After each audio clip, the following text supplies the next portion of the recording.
Hello ladies and gentleman, ഇന്ന് നമ്മൾ review ചെയ്യാൻ പോകുന്നത് കാന്ത തമിഴ് മൂവി. ദുൽഖർ സൽമാന്റെ ഇതൊരു പീരിയോഡിക് ഡ്രാമ ത്രില്ലർ മൂവിയാണ്. തമിഴ് ഇൻഡസ്ട്രിയുടെ first super star MK Thyagaraj അവരുടെ ലൈഫ് ബേസ്ഡ് മൂവിയാണിത്. ഈ സിനിമ ഡയറക്ട് ചെയ്തിരിക്കുന്നത് സെൽവമണി സെൽവരാജ്, ഒരു ലെജൻഡറി ഡയറക്ടറും അവർ ക്രിയേറ്റ് ചെയ്ത സ്റ്റാർ ആക്ടറോടെ തമ്മിലുള്ള ക്ലാഷ് ആണ് ഈ സിനിമയുടെ പ്ലോട്ട്. ഫസ്റ്റ് ഹാഫിൽ തമിഴ് ഇൻഡസ്ട്രിയെ 1950s സെറ്റ് ചെയ്തിട്ടാണ് അവതരിപ്പിച്ചിട്ടുള്ളത്. സമുദ്രഗണിയും ദുൽഖർ സൽമാന്റെ ക്യാരക്ടറിന്റെ ഇടയിലുള്ള ഈഗോ ക്ലാഷ് ആണ് ഈ സിനിമയുടെ പവർ പോയിന്റ്.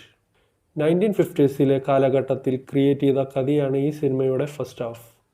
ദുൽഖർ സൽമാന്റെ കരിയറിലെ ഏറ്റവും ബെസ്റ്റ് പെർഫോമൻസ് ആണ് ഈ സിനിമയിൽ. അവരുടെ മിറർ ബ്രേക്ക് ഡൗൺ സീൻ വളരെ ഹാർട്ട് ടച്ചിങ് ആണ്. അഹങ്കാരം കൊണ്ട് സമുദ്രഗണി ഡയറക്ടറുടെ റോൾ ചെയ്തിരിക്കുന്നത് വളരെ പവർഫുള്ളും വളരെ ഇമ്പാക്റ്റിംഗുമാണ്. ഭാഗ്യശ്രീ ബഹുർസയുടെ പെർഫോമൻസ് അതിഗംഭീരമാണ്. അനായാസ ഫേസ് എക്സ്പ്രഷൻസ്. സമുദ്രഗണിയും ദുൽഖർ സൽമാന്റെ ക്യാരക്ടറിന്റെ ഈഗോ ക്ലാഷിന്റെ ഇടയിൽ ഭാഗ്യശ്രീ ആരുടെ സൈഡ് എടുക്കുന്നതിന്റെ കൺഫ്യൂഷൻ ഫസ്റ്റ് ഹാഫ് കുറച്ച് ലാഗ് ആവുന്നുണ്ട്. ഭയങ്കര സ്ലോ പേസിലാണ് പോകുന്നത്. ചില സീൻസ് ഭയങ്കര സ്ട്രെച്ച് ആയ പോലെ, ഇൻട്രോഡക്ഷൻ ഭയങ്കര ലെങ്തി ആയ പോലെ തോന്നും. പക്ഷെ സമുദ്രഗണിയുടെ ഭയങ്കര പവർഫുൾ ഗംഭീര പെർഫോമൻസ് അതിന്റെ മുന്നിൽ പിന്നെ ദുൽഖർ സൽമാൻ തന്റെ പെർഫോമൻസ് എങ്ങനെയൊക്കെ വെക്കും.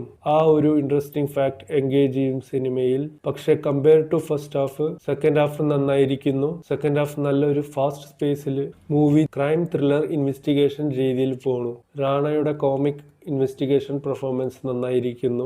ജെയിംസ് ബിജോയുടെ ബാക്ക്ഗ്രൗണ്ട് മ്യൂസിക് ചില സീനുകൾ ഭയങ്കര ഇമ്പാക്ട് കൊടുക്കുന്നതാണ്. Overall first half slow stretched, second half well made. കുറച്ചും കൂടി ക്രിസ്പ്ഡ് എഡിറ്റിംഗ് ആയിരുന്നെങ്കിൽ പടം നല്ല ഇമ്പാക്റ്റ് ആയേനെ. ദുൽഖർ സൽമാനും അവരുടെ കരിയറിലെ ബെസ്റ്റ് പെർഫോമൻസ് ആണ് ഈ സിനിമയിൽ കൊടുത്തിരിക്കുന്നത്. അതിന്റെ കാരണം അവരുടെ ഓപ്പോസിറ്റ് ഉള്ള സമുദ്രഗണിയുടെ പെർഫോമൻസ് തന്നെയാണ്. In short, high performance acting, well made second half. ഈ സിനിമ വൺ ടൈം വാച്ചബിൾ ആണ്. കാണണമെങ്കിൽ ഈ സിനിമ വൺ ടൈം വാച്ചബിൾ ആണ്. Director almost missed a chance to make a classic movie. ഞാൻ ഈ സിനിമയ്ക്ക് 3/5 കൊടുക്കുന്നു. നിങ്ങൾ ഈ സിനിമ കണ്ടതിന് ശേഷം നിങ്ങളുടെ റിവ്യൂ കമന്റ് ബോക്സിൽ നൽകുക. നന്ദി, നമസ്കാരം. സബ്സ്ക്രൈബ്.